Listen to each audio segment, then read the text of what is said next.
This is the Parkinson's Fight Club, a podcast dedicated to empowering and inspiring those living with Parkinson's disease. I'm your host, Jamie Bryson.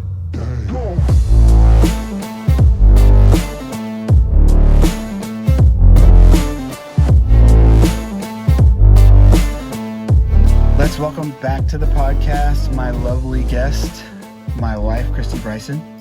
Hi. Thanks for coming. Sure. Back. So last time we were here, we left off with the DaTscan. We talked a little bit about what that was like. I thought after that maybe we should say a few words about what a DaTscan actually does.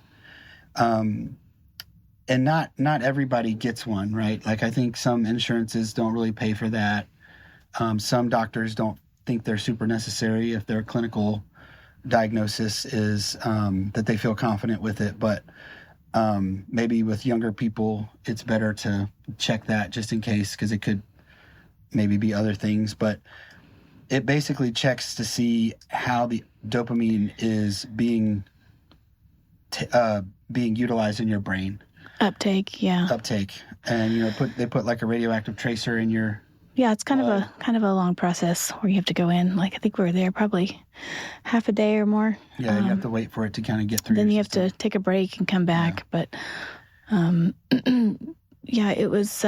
It's interesting because a lot of times they're hard to get, because of, like you said, insurance, but also the ability of the provider to find a place that actually does it and get the, it approved for insurance. And I guess they're not done a whole lot because of the cost involved, but it's definitely a definitive tool for diagnosing. But a lot of times people are just treated based on how they present in their clinical picture in front of the doctor when they, are getting their initial exam.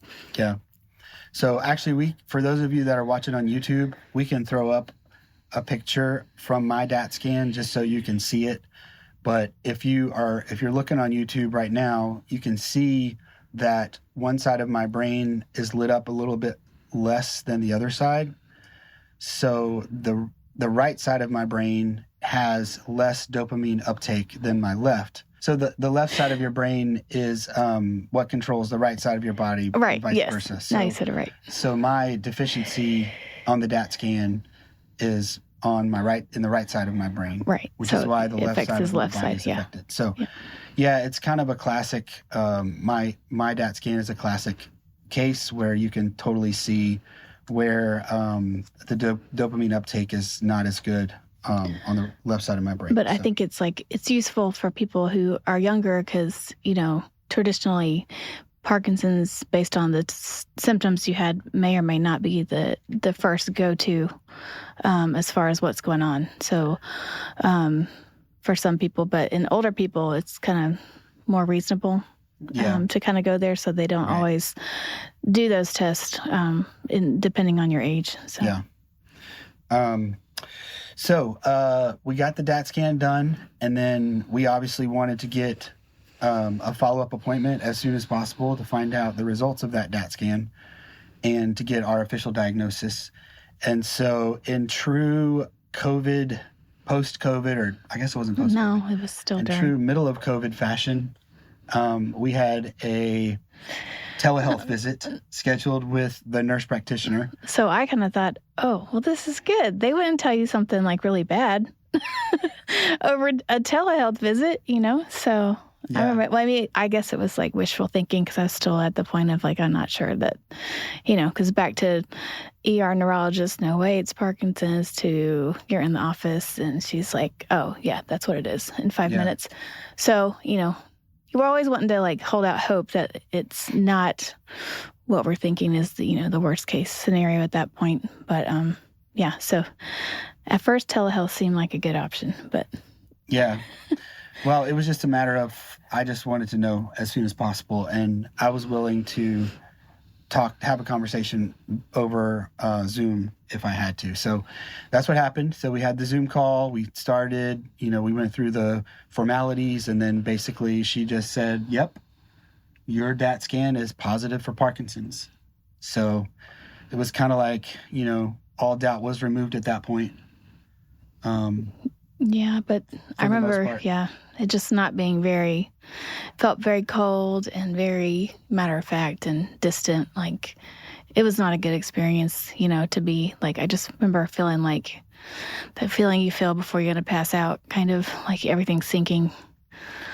So it was, that was a rough way to just out with it. Yeah, it was. So, I mean, I think, from my nursing background, I know doctors aren't always like this, but if you're going to have to give someone something they don't want to hear, it should be packaged a little bit more caring than that experience. So it was very disheartening, to say the least. For you, for you, I know it was.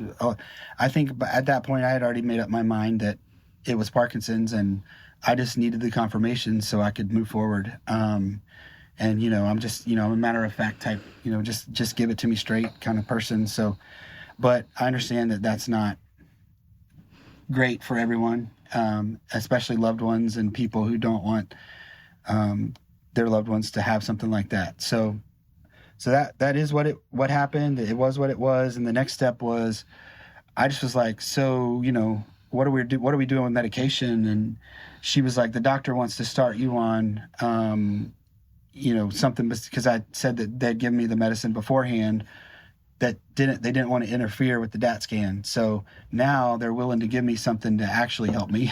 So, and that other medicine that I was on, trihexafenadol, was weird because it made me not sweat, which, as a cyclist, I was out actually riding one day and it was hot already, or that was hot that day for some reason. And even though in the spring, it's true, you never know. Day to day. But I just remember, like, I wasn't sweating at all. And I was like, this is not cool. And I got really hot. And I came home because I think I even came home early because I thought, I could really get myself in trouble out here and get overheated. And I definitely felt overheated when I got home. I just remember feeling super weird. But anyways, I was excited about starting something new, a new medication. So they were like, yeah, you need to, we have some samples for you at the office if you want to come get them. So I drove all the way over there. Again, it was like 30 minutes away to get my samples of the patch, the Nupro patch. So that's what I started on. And there was another, I think that was it. That was the only thing that's the only thing they gave me at that time. Yeah, I think so. And then of course they scheduled us with a follow-up. So let's move forward to when we actually got to meet with the doctor in person to have a discussion about, okay, you have a positive DaTscan, you have Parkinson's. Now what? What do you remember about that? There was a good bit of time in between. I feel it was like maybe 4 weeks or something, 3 to 4 weeks. I don't really remember, but anyway, it seemed like we had that experience with the telehealth, and then it's like you had to wait to get in to actually see the doctor regarding it, like, just come try these sample patches and we'll follow up with you in a little bit, see how it's going. So we went in a little bit closer. Since the doctor moved around, she was actually in an office that was a little bit closer to us, but still not an appealing place to be going in, but a little bit better based on what you said from before. But why don't you say something about that? Well, she just started talking to us about Parkinson's and kind of what to expect, and it was kind of overwhelming. I don't remember everything she said, but I do remember kind of going through, here's what Parkinson's, she had like a screen or something that it was kind of a little bit high tech, where she was showing us some things and kind of trying to explain to us what the problem is and how Parkinson's is a dopamine deficiency and all that kind of stuff. And I just remember at one point, I said to her, well, I do Ironmans. And she didn't know what that was. No, I think she thought it was like the Marvel character. Like yeah. Iron Man, like Robert Downey Jr. or whatever. Right. Plays. She kind of looked, like confused, like Like, you can watch movies still. It's fine. Like, what's an Ironman? It's an Ironman. And so I had to explain to her what an Ironman was, and already I'm thinking, yeah, I don't know if this is my doctor. If you don't know what an Ironman is, I don't know that we're gonna jive together. Like triathlon, and then she kind of like, okay, I kind of know, have a frame of reference for the triathlon, but it's like long endurance, like 12-hour experience. She's like, oh, no, no, no. I just, Shake your yeah, head. I just remember saying, so, she's like, well, what all is that involved in that? And I was like, well, swimming, biking, and running. And she was like, well, the swimming is probably fine, the biking is probably fine, but you should probably stop running. Yeah, and she was definitely not into the fact that they're like really all day like experiences and that kind of stuff. Yeah, Maybe you should just like, walk around the block. just do some walking. Yeah, Just, every so often, like every day, just go for a little walk, like on your lunch break, walk around the block. yeah. And so I was like, what? Like, so I left that, and then at one point I just remember you getting kind of upset about the whole thing, and you just like were like, he's 39. Yeah. Well, had you turned 39? Yeah, you had I just think turned. yeah, I was 39 at that Yeah. point. I mean, yeah, I said he's 39. Like, we're like in the middle of careers, and we have 3 young kids. Like, our youngest is like 3. Like, we have our whole life going on right now. It's not like we're retired. We can go walk around the block, take some vacations and, go to some doctor's appointments and just kind of ride it out. It's like, this is like, we have, our whole future ahead of us, and we want that to be like good. So, yeah, ugh. I want to say that she even said something like, if you need help with filing for disability or something like that. Did she say that? Yeah, something to that effect. Yeah. And I'm like, like we're not, This, yeah. like, we're not disabled. We're not there. But it was so, it was so confusing. But the problem for me inside of my head was that I had already had a picture of Parkinson's in my head. Like I think a lot of people have a picture of Parkinson's in their head that don't know much about it, but the picture is probably like an old white guy in a cane with a cane. At least that's what it is for me, right? Like a walker, yeah, yeah, somebody that can't really kinda get around sluggish, very well. scooting around. Yeah, like hunched over, just kind of like. And so, I mean, I'm like, whoa, Well, it's kind of like, are you looking at me? Like, do you see? Like, do you even like register the fact that this is not, you know, this hasn't been my life. I have this issue, and I'm looking for help to manage it and like still live my best life right now, yeah, fitness wise. And I don't think walking around going from 12, 14-hour Ironman to, and train all the training that goes into that is walking around the block is going to cut it. right. It was That's just a decrease. there was a huge disconnect, and I felt like I was being treated like somebody who was older and frail. And like I think that this is an overall problem with Parkinson's treatment and research and everything. Honestly, that young onset Parkinson's, or YOPD as we call it, is in a lot of cases not people do not get treated any differently than somebody who's in their 70s. And I mean, that's kind of crazy if you think about it. Yeah.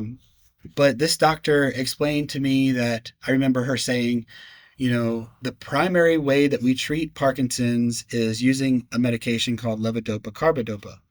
But we don't want to put you on that. And that's why you're on the Nupro patch, because she talked about there's, the levodopa is basically giving your body the building blocks of dopamine.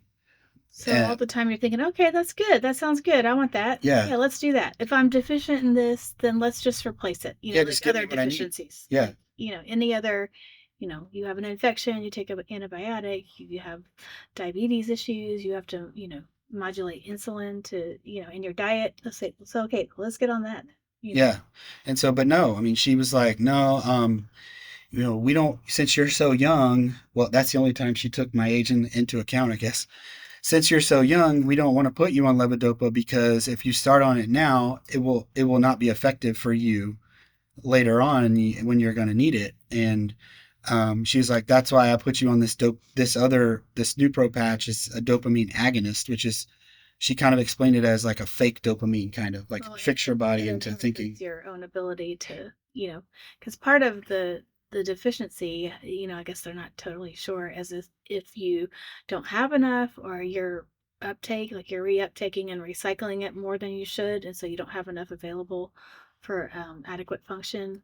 So it's if I understand it right, it's and remember, because we haven't been on that in a while, but um, it works to help promote like the so you don't actually like break it down what you have going on. Yeah. Kind of like improve the efficiency, kind of like how in diabetics they take oral medications to make their blood sugars more stable, but it's not insulin. So kind of like a supportive medication without giving you the actual medication that replaces what you're missing. Right.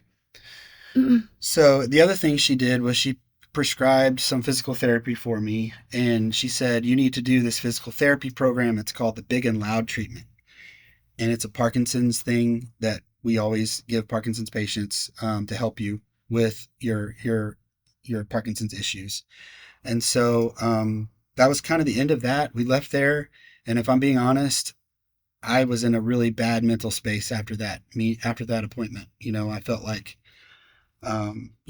things were not looking good for me, and things were in question as to whether or not I was going to be able to continue doing the athletic things that I like doing and that kind of stuff. But on one hand, she's like, "Oh yeah, exercise is good, but like, don't do that kind of exercise. Like, don't overdo it, because you don't want to be out running and falling." And you're like, "I'm not falling. Like, Yeah. I don't have that problem. I didn't come to you with, oh, I'm falling all over the place. What's wrong with me?"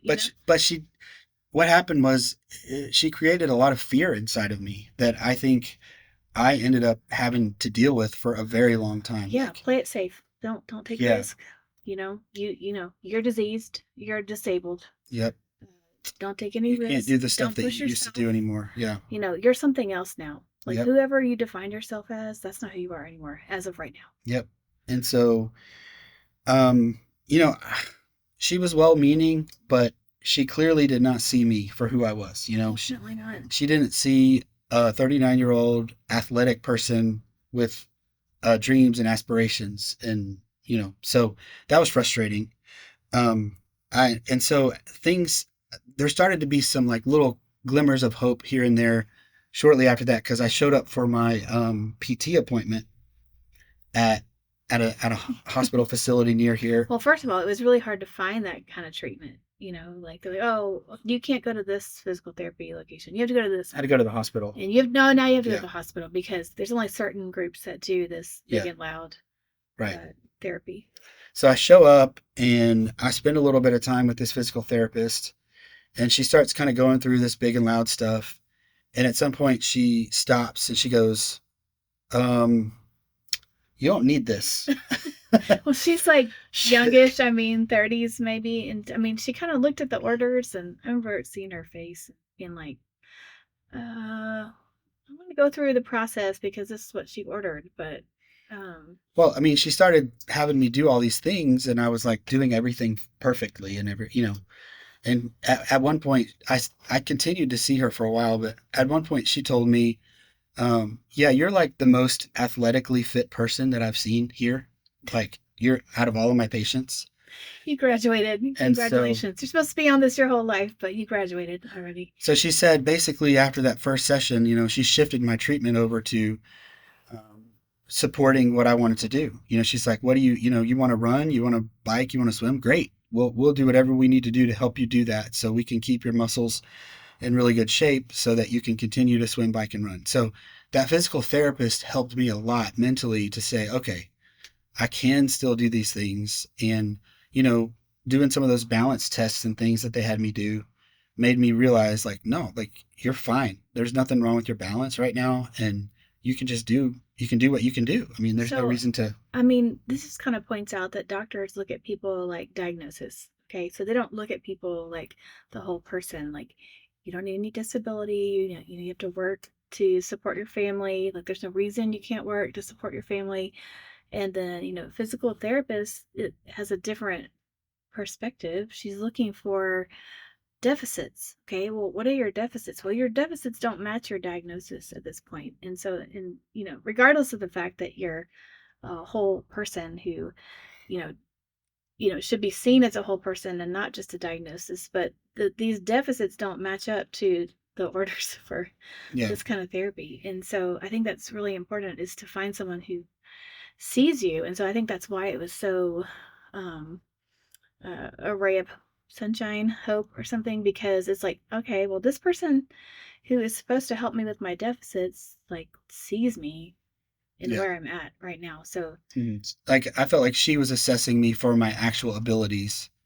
She had a different viewpoint than the doctor did in that sense, because she had me go through all of these things and she saw firsthand, like, oh, he doesn't have any balance problems. He doesn't have, you know, these other problems that we look for. There's nothing wrong with his voice. Like he mhm. can talk loud. His handwriting is totally fine. Like all the things were like normal, so yeah, that was good. And then to kind of switch gears a little bit, one of the things that we haven't talked about yet is this is actually not my first diagnosis of any kind. In 2015, I believe it was, I got diagnosed with a primary immune deficiency, which, without getting into a whole lot of that, basically my immune system doesn't function properly, and it hadn't functioned properly my entire life. And what that looked like for me, and it's different for everyone depending on your situation. But for me, I had infections a lot. I was Yeah, on. particularly Yeah. sinus infections, 3 sinus surgeries, just persistent, especially Yes. when we lived in the Northeast, just constant need for antibiotic I was on treatment. antibiotics all the time, like even when I was a kid, just always sick. And Like respiratory, nothing like critical. They're not hospitalized, but just, no frequent, you know, stuff that just ENT type issues. yeah, Um, tubes in my ears when I was a kid, tonsils taken out when I was a kid, tubes in my ears when I was an adult, even 3 sinus surgeries, like you said, because doctors always want to try to address the symptoms, right, and not try to. Sometimes they don't think about the root problem, but thankfully we found a doctor here in Texas that found that root problem, and then I started to be treated for that through something called IVIG, which is intravenous immunoglobulin, it's basically antibodies to replace, because basically you don't produce enough antibodies to ward off respiratory or my infections. antibodies are not Yeah, effective. they don't. Yeah. Which is, it's called common variable, because like a lot of people are out there with this or something similar, who Yeah. are repeatedly sick. Around here, people say, oh, it's allergies, things like that, that are undiagnosed and untreated, because it's not really like one of the go-to Yeah. things, that only like this specialist is a asthma immunology allergist, and we actually ended up there because of someone in the Northeast where we live said he had asthma all of a sudden, and there was a certain type of medication that you have to get in the doctor's office. So that's, you know we're blessed to find her. And Yeah. she She's was like, awesome. well, why do you need this? And she was really asking the right questions, and like, it makes such a difference to kind of contrast certain providers with their desire to like dig deeper and really understand the patient, because she definitely was like that. Hmm. Yeah. So So through that experience, I got to know some other people who have immune deficiencies. And one of the people that I know, shout out to Maureen, she's awesome. Um, I knew through her story that she had actually had a brain issue where she had like a seizure, like a flat out seizure, and they ended up finding some lesions on her brain, and come to find out that it was actually an autoimmune issue where her brain was attacking itself, and they were able to treat her with anti-cancer medication, basically, that made that inflammation disappear from her brain, and she went back completely back to normal. So, and there was like a paper written on it that I knew, and so anyway, my doctor was aware of all of that, and she said, well, you know what, I'm going to refer you to a specialist at a hospital in Dallas for an um, for a person who does immunology and neurology. yeah, So it's like a neuroimmunology. neuroimmunology. Yeah. And so she referred me to them. And so I was kind of like, because we thought, hey, like, there could be a really good chance that my immune deficiency, which also has a lot of autoimmunity issues that goes along with it, there's a chance that all of this is being caused by my immune system. Or at least related. Like, Or we'd like to yeah, find out, you know, we wanted to pursue more that. information to Yeah, find out if this was related. yeah.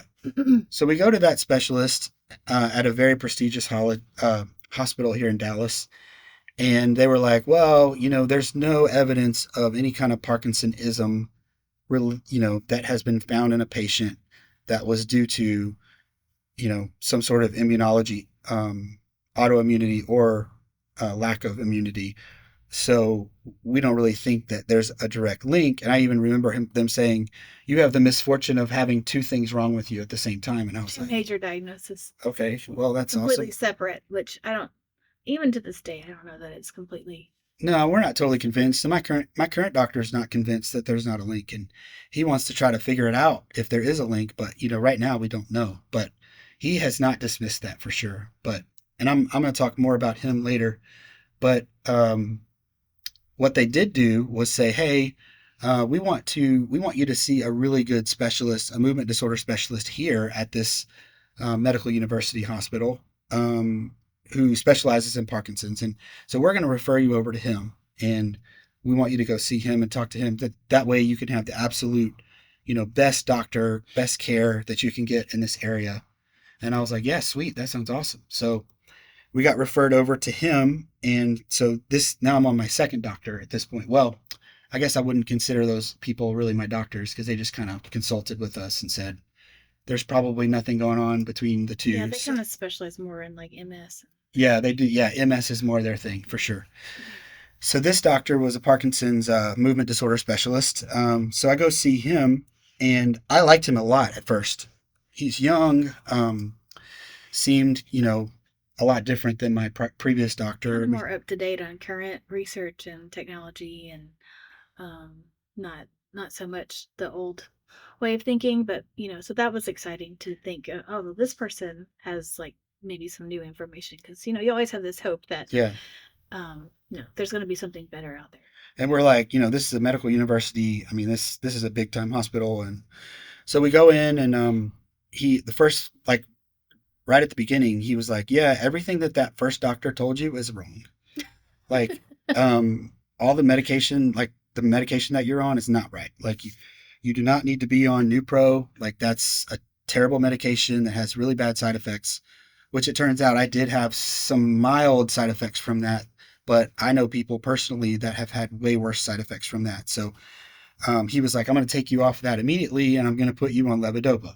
But you had to wean, so there's like a process going off of it. You can't just rip patch off. So, but at least. But that was exciting to me, there's because a I was plan. like, sweet, Yeah. like, he was like, "Yeah, nobody thinks that anymore, about what your doctor said about how levodopa becomes less effective over time. We now know, the latest research has proven that actually it's not that your body starts not that you get resistant to the levodopa. It's just that your disease is progressing, and levodopa becomes less effective because your disease has You progressed." just need more. Like, Yeah. so if you start it today or you start it in 10 years, your Yeah. amount is going to be different based on the fact that your disease is different, not Right. because the medication is becoming ineffective, which from, I remember him saying, and he said, whether you start levodopa today or you wait 5 years, you're going to need the same dose in 5 years. Like, it doesn't matter if you start it now or you wait. right.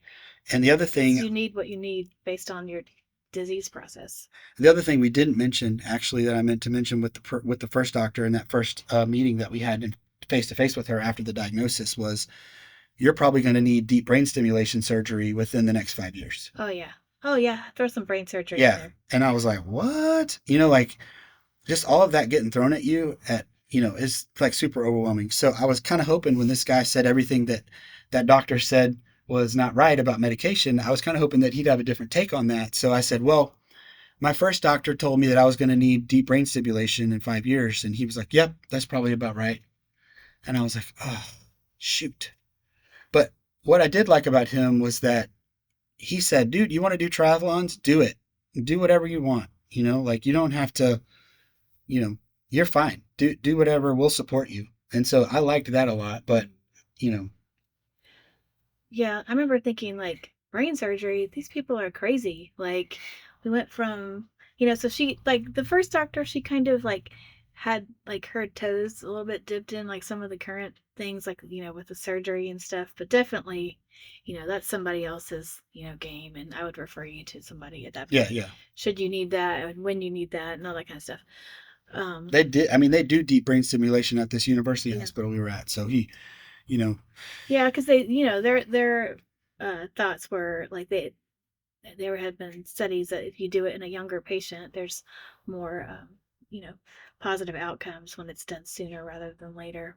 When the disease hasn't progressed as much. So, um, but it's like, you know, going from didn't even know this is what was going on to, oh brain yeah, let's surgery. have some major brain surgery. Yeah, And yeah, it's I don't know. Like again, it's there's certain providers who are able to communicate in ways that are, I guess people call it bedside manner, yeah, that they're able to communicate in ways that they think about the whole person. And so, I mean, he definitely did better than the first doctor, but yeah, that was still there and kind of a lot to process. yeah.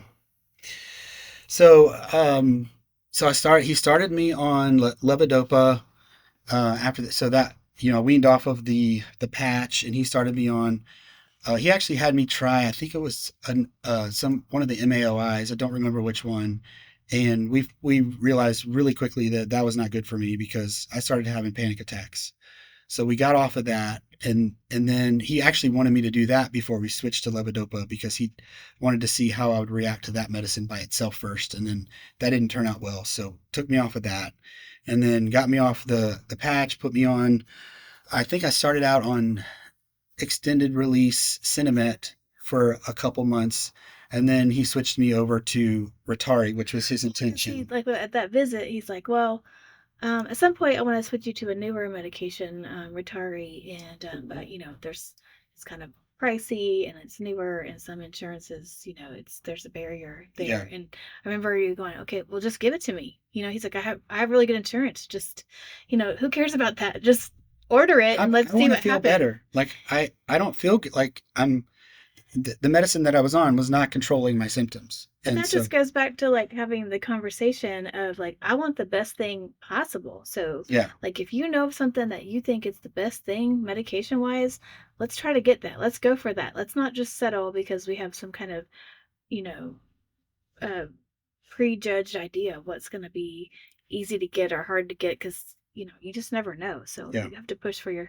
yourself right. a lot of times because like, well, why wait? I remember you saying, well, Yeah. why do we need to wait? Like, let's just do it now. That's how I am, right? Yeah. I want to get things figured out and I want to get it fixed and I want to do it right now. So it took a little bit of time, but man, when I got on Rotari, it was like there were some times there for the first few months or so that I didn't even really I like there were days that I could forget that I had Forgot. Yeah. Parkinson's. Like I would live out that day and never really have a thought about Parkinson's and that that lasted for maybe 3 months or so, maybe not quite that long, but because I think I started it in July, the end of July, and so July, August, September, October, those were great months for me. I remember just feeling great. I went in August and did a 100-mile um, bike rally. That's a pretty popular one in Texas 110. called the Hotter than Hell 100. Shout out to the Hotter than Hell 100 people. They put on a really, really good event every year. I've done it like 4 times. And so that was a big deal to me too, because that was the first time that I did anything major after my diagnosis. So I went and I rode 100 miles. And not only did I ride 100 miles, but I actually matched or came super close to matching my previous time, which that proved a lot to me that, hey, you're still okay. It was a different experience. I'm not going to lie.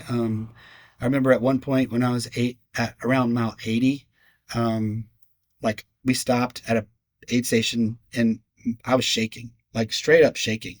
And one of the guys that was with us was like, hey man, are you okay? You must be in a lot of pain. I'm like, no, it's not pain. I just have Parkinson's.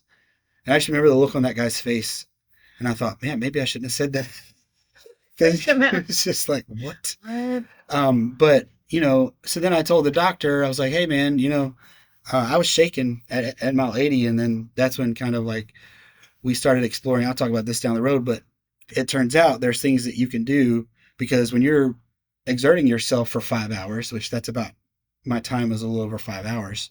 So when you're exerting yourself for that long, you're going to burn up the medication quicker. So there's ways to deal with that, and I learned about all that. But then I had a follow up appointment with him at some point. This doctor at the university hospital, and things started to go south with that appointment. I don't think you were there for that one. You weren't. And I just remember asking him because I had to have a dose increase. So like those 3 months were great on Ritari, and then all of a sudden I started having trouble going to sleep.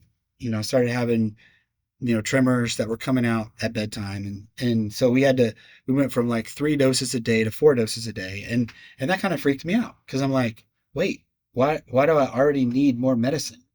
And I remember asking him that question, why do I need more medicine? Does this mean that my disease is progressing faster? And he gave me some answer that was not satisfactory. You know how doctors are sometimes. So I rephrased the question and asked it again in a different way. And he said, well, let's just see how the next 6 months go. And that will tell us a little bit more about how fast you're progressing. And then I'm kind of feeling not great about that. And then the appointment was almost over. And he goes, okay, oh yeah, by the way, I'm leaving the practice. So, when you make your follow-up appointment, you need to make it with somebody else. And I remember being like, what? Yeah, I think it was something like, okay, you could see the nurse practitioner for the in-between time. So you pick a doctor. Until we Yeah. can like get you settled. And I was like, well, what she's not going anywhere. She'll be here, the same one. He works with me. And he tried to be a little bit. But then I was like, well, where are you going? And he told me he was going basically across the street to another really, really good medical facility in Dallas. And I was like, well, maybe I'll follow you there. And he was like,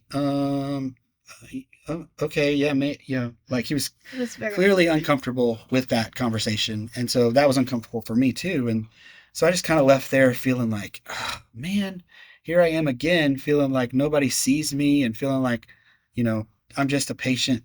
I'm just a set of symptoms that people want to manage. And that did not feel good to me at all. So that wasn't great. But then, so we're just kind of chugging along. At this point, I still haven't told very many people. I was just about to say, like, this whole time, it was just like both of our families, like our parents and I think our siblings, that kind of thing. But yeah, just immediate family, pretty much, some friends. Yeah. Friends, church people, different, like, nobody had any idea. Yeah, I wasn't going public with it yet. I was still not sure about most things. I mean, I was still reeling. I was still trying to figure out how long am I going to be able to work? How long, I had made some progress in terms of, okay, now I know I can still do athletic stuff and I'm okay, I guess, there. So I was pushing ahead with that stuff, but there was still a lot of uncertainty for me about everything. And I don't know that I was hiding. I think I just wasn't ready to get it out, to put it out there. We became really internal. Like there was stuff going on, like you kind of huddle, yeah, like inward, and kind of try to stabilize, yeah, through that crisis period, right, and try to manage like crisis intervention type thing within your own little network, and plus once you start sharing, you can't unshare, and so it's like, will this affect your job? Like, right, that's a big question. People, like, am I hireable? Yeah, like I'm an independent contractor. Like it's like if I go public with this, is that gonna prevent me from getting other possible jobs in the future if I need to do that for some reason? And so there was just, a lot of questions. Disability was just like not an option. The disparity between like, current income level and what that would even do is just no, we couldn't abysmal. Yeah, we couldn't do that. It would not, no, and not that we would want to do that anyway, because there's like a huge like part in the middle where it's like, okay, you're working and you're producing, or you're like nothing, and it's like there was nothing. It was in the extremes, and so trying to figure out how to it's like a big mind cluster, where you're just like you're bouncing back and forth between life's not fair. Why did this happen to me? I'm Woe diseased is and me. disabled, and but I shouldn't have to, maybe I shouldn't have to work. Like, yeah, you just go through all this stuff. Like, man, my life is really hard now, and it's not fair that I have to be the primary breadwinner. I mean, you make good money, but it just I it's a thought, team effort. yeah, I thought like But we need both parts of the we team to need, be yeah. up and running. So it was like, man, so yeah, it's just like you struggle with that, but then at the same time, you're like, wait, I don't want to do that yet. I don't want to stop working. I have a lot left to do. And so it's just kind of like this back and forth and a lot of confusion, lots of identity issues that go along with that. And so we struggled through that. Um, and then I guess it was probably around November, beginning of November. And I was riding my mountain bike, and I would really like to tell a really cool story here and say that I was doing some massive jumps at a jump park, and it was awesome and epic, and I was getting all this air. But what really happened was I was riding my bike in the neighborhood, took my kid to school. We rode our bikes to school. And on my way home, I tried to jump a curb on my mountain bike, and things didn't work out.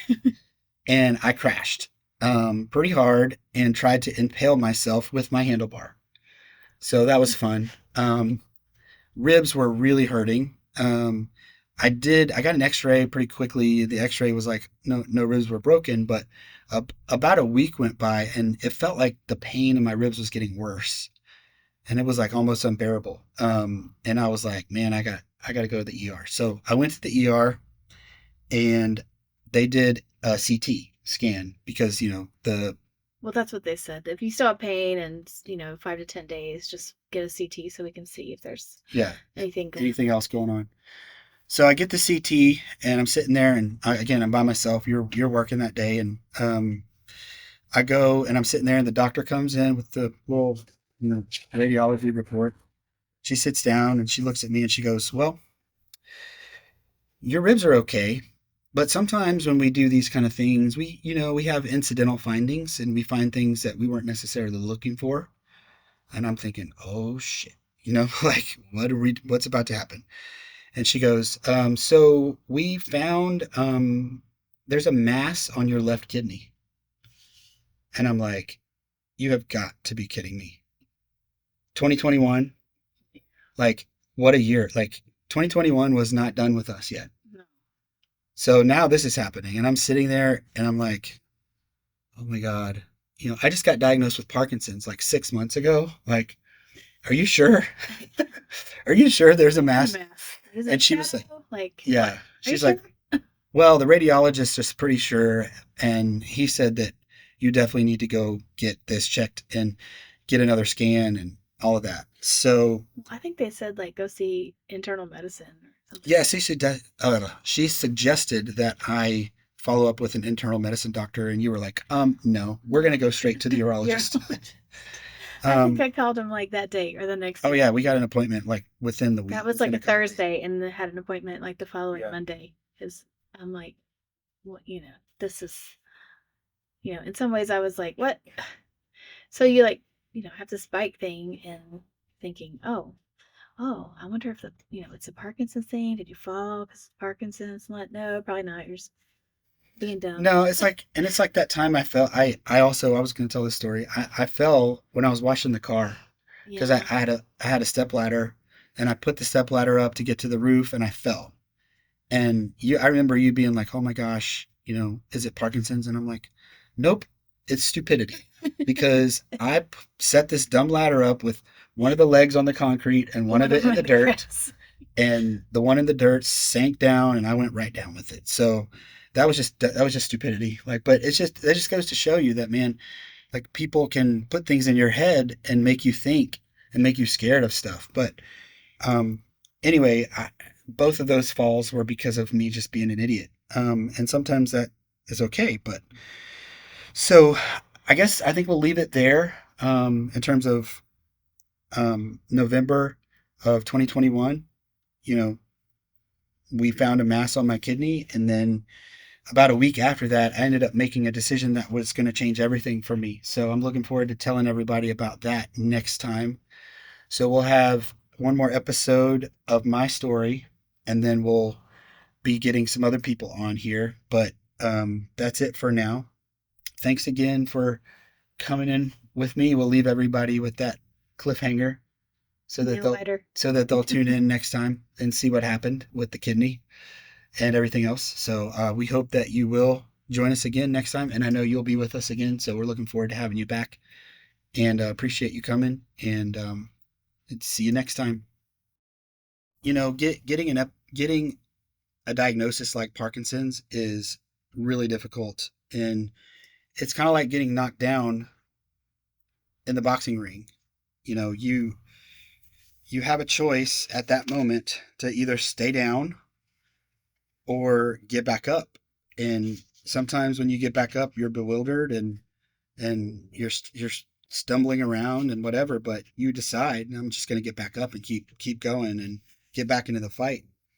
And you can't really worry about how you're going to win the fight at that point. You just have to worry about how to get through that round. And I think that that's kind of where we're at right now, and what I think about when I think about the diagnosis process is, man, it's like getting knocked down, but you just got to get back up and do the best you can just to make it to the next round. Don't worry about how you're going to win. Just get through the next round and keep fighting. That's the best thing you can do. And that's what we do in the Parkinson's Fight Club, is we keep fighting. So I would encourage you, no matter what you're dealing with, to just take it one day at a time and keep getting back up. For next time, we will talk about my cancer diagnosis and treatment, and also how I found hope. And I hope that story will also be a really great inspiration for everyone to know that even when things look really dark and grim, that hope can be found. So, like I said at the beginning in our intro, please join our podcast group, our Fight Club group on Facebook, facebook.com/groups/Parkinson's Fight Club. And would love to hear your story or someone else's story that you want to share with us. You can do that in the group, or you can email me at jamie@theparkinsonsfightclub.com. And please also follow me on Instagram at pedalswithparkinsons, and feel free to send me a DM on there as well. So thanks everybody for listening, and we'll see you next time.